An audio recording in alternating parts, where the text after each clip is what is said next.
I think the current crucial issue is the recognition of the right of gay people to have respect for the relationships and full equality. And by that I mean full civil marriage. I don't think it's any violation of Christian principles to recognize and honor human love wherever it arises. And particularly when I look over at the United States and I see various cardinals blessing bombs. In this country they bless tractors, they bless animals, they bless goldfish. And I've said in the Senate, I don't know why it wouldn't burst them to bless a couple of dykes if they were at it. Why not? I mean, anyway, how do they know the goldfish aren't lesbian when they're blessing them? It's ridiculous. It is absolutely contemptible, in my opinion. My lifetime spans a period from a situation where male homosexuality in particular was a criminal offence if expressed in any physical form. It meant that there was a huge atmosphere of repression. Homosexuality was not mentioned. It was a shameful secret. It was not possible to discuss it or even use the name homosexuality in polite society.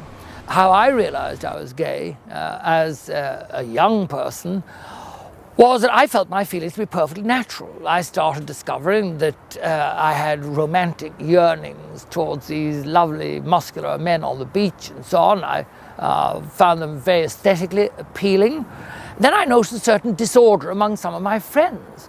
They seemed to have an unhealthy attraction to people of the opposite sex, which I knew was quite wrong. And then gradually it dawned on me that I was the one who was in the minority. And that was a bit of a shock. To realize that you're condemned by the church, by the state, by the family, and so on, is rather a weakening position to be in, and intimidating, frightening, and particularly because of the lack of any publicity, any organizations, any public figures known to be gay in any kind of positive sense. It was very isolating that I missed out on some of the fundamental experiences of life which every young person accepts as their due and their right automatically, without thinking.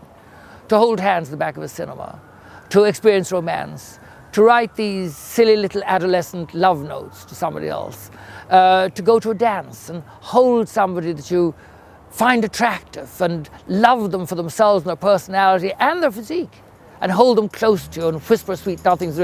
None of that.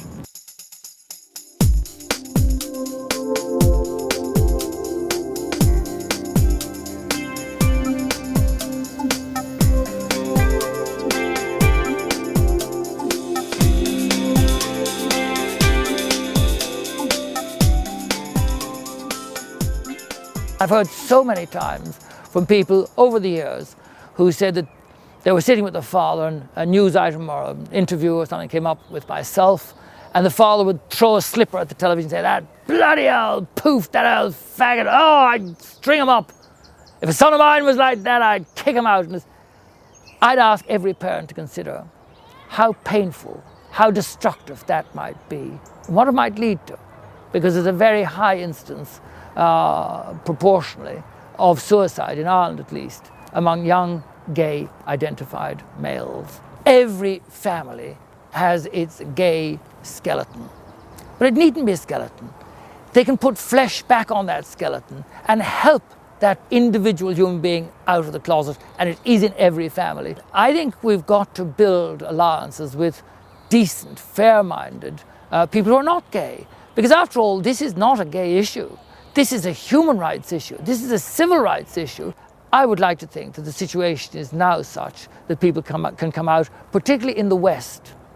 And I think we have to remember that for so many other people throughout the world with barbarous, dictatorial, tyrannical regimes and moral fundamentalism, which is almost always a compound of hypocrisy, these people are in really, really serious difficulty. And I hope that once we have achieved our ultimate, total and complete freedom, we won't just relax into it. We'll stretch out a brotherly and a sisterly hand to these people to help them.